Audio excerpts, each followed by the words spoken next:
Artemis 1, la NASA annonce une nouvelle tentative d'envoi en novembre prochain seulement. Le vol est reporté alors que l'ouragan Ian frappe la Floride en milieu de semaine dernière. La fusée SLS a, elle, été mise à l'abri pour résister à l'un des pires ouragans que le pays ait connu. Depuis, l'agence spatiale américaine a fixé un nouveau calendrier avec une fenêtre de lancement le mois prochain entre le 12 et le 27 novembre. En attendant, les premières inspections pour évaluer les impacts potentiels de la tempête sur la fusée n'ont révélé aucun dommage, nous a indiqué la NASA. Autre actualité, toujours avec la NASA et SpaceX cette fois, ils vont signer un accord pour voler au secours du télescope Hubble. SpaceX a proposé à la NASA d'envoyer sa capsule pour rehausser l'orbite du télescope spatial, ce qui permettrait de prolonger sa durée de vie jusqu'à l'horizon 2050. Envoyé en 1990, Hubble fonctionne toujours, non sans quelques difficultés et fausses alertes. Cette mission pourrait donc être réalisée dans le cadre du programme Polaris, c'est le nom qu'a donné SpaceX à ce concept de mission qui va donc envoyer Crew Dragon pour rehausser l'orbite du télescope, mais aussi éventuellement effectuer quelques missions de réparation qui, elles, ne sont pas encore définies. Le but, c'est bien donc de prolonger la vie d'un télescope qui a, rappelons-le, révolutionné l'astronomie moderne. SpaceX va donc remettre à la NASA d'ici quelques semaines une étude de faisabilité et l'agence décidera alors si une telle mission à destination de Hubble peut être effectuée. Allez, on poursuit dans le Call Actu avec un accord prometteur sur le projet Moonlight de l'ESA. Le DG Joseph Aschbacher dévoile publiquement ses ambitions après les avoir adressées de façon privée directement à l'administrateur de la NASA, Bill Nelson, lors du Congrès international d'aérospatiale. Alors, le projet Moonlight, il propose d'établir un réseau de communication et de navigation autour même de la Lune pour soutenir les activités futures qui sont prévues, notamment dans le cadre des accords Artemis.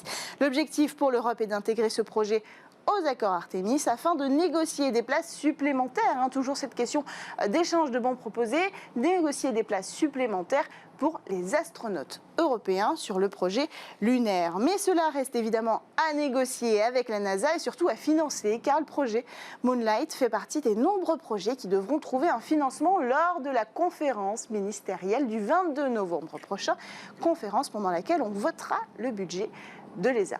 Alors, dernière actualité, le CNES a réuni les principaux acteurs du transport spatial pour discuter de l'avenir des gros lanceurs. Des représentants de l'industrie, petits et grands acteurs, étaient réunis auprès des acteurs institutionnels pour faire un travail de projection, une réflexion qui intervient alors que le sujet des vols habités attise toutes les curiosités, mais aussi les ambitions. On a d'ailleurs l'exemple du projet Suzy avec Ariane Group. Alors, pour comprendre ces enjeux et l'objectif de cette réunion, on appelle Karine Deveau, directrice du transport spatial au CNES, qui est en ligne avec nous. Bonjour Karine. Bonjour. Alors, pourquoi cette réunion maintenant ? Quel est l'enjeu précis de cette réunion organisée par le CNES ? Alors, dans les prochaines années, on attend une augmentation de l'activité du transport spatial dans les environs circumterrestres et cislunaires sous l'effet combiné de deux facteurs. D'abord, la dynamique liée à l'exploration et l'accroissement de l'offre de lancement et de la concurrence associée à l'occasion de l'entrée en service, notamment du Starship et du New Glenn. Alors, concernant l'exploration, dans la lignée du discours de stratégie spatiale du président Macron à Toulouse en février dernier et des premiers rendez-vous qui l'ont suivi, la France et l'Europe doivent s'interroger sur la place que le secteur spatial et en particulier sa composante transport ambitionne de prendre et de conserver dans ce contexte hautement évolutif et notamment du degré d'autonomie que pourrait prendre l'Europe dans le domaine du système de transport.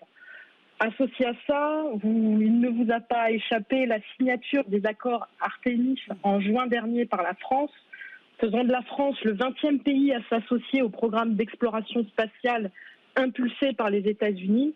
Et enfin, vis-à-vis de la réponse à la concurrence future dans le domaine du marché de lancement commercial, socle aujourd'hui de notre schéma de financement du coût de possession, avec notamment la préparation par nos concurrents de méga lanceurs réutilisables pouvant drastiquement réduire les prix de lancement.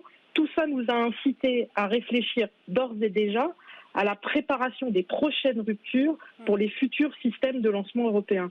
Donc sous l'effet de ces trois tendances, on a rassemblé l'ensemble des acteurs français et auprès des acteurs institutionnels ESA et CNES à mener une réflexion prospective en matière de système de transport spatial lourd apte à remplir les objectifs des missions institutionnelles et commerciales et à également remplir les objectifs de l'exploration. Donc on comprend qu'au-delà de cette ambition de vol spatial habité par l'Europe, il y a aussi toujours ce sujet de transporter des satellites, toujours plus de satellites. J'ai quand même une dernière question pour vous. Est-ce qu'Ariane 6 n'est pas déjà l'horizon européen des lanceurs lourds ? Mais vous avez parfaitement raison. Ariane 6 qui est maintenant sur la route vers l'exploitation avec un essai très important réussi hier sur l'allumage de son étage supérieur équipé de son moteur, en fait est aujourd'hui le lanceur qui a été choisi pour mener à bien l'opération de lancement de l'alunisseur européen développé par Airbus Defence and Space qu'on appelle la mission EL3. C'est bien Ariane 6 qui mènera à bien cette opération. Par contre, il faut se projeter un peu plus loin.